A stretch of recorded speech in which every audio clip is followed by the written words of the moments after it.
If you want to override your test program to adjust the different variables such as wire feed speed, amperage, or travel speed, you first go into test mode, and then when you're here, you could push this little override button.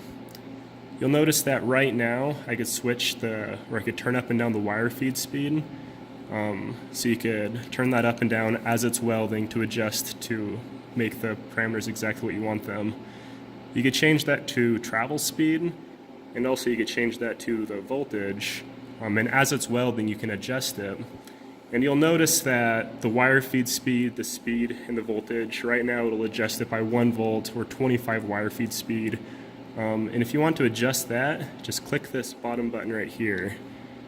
And you could change that to whatever you want. Maybe you want to increment the wire feed speed to 50 rather than 25, or what have you. Save that, and now you'll notice that it has a 50 increment.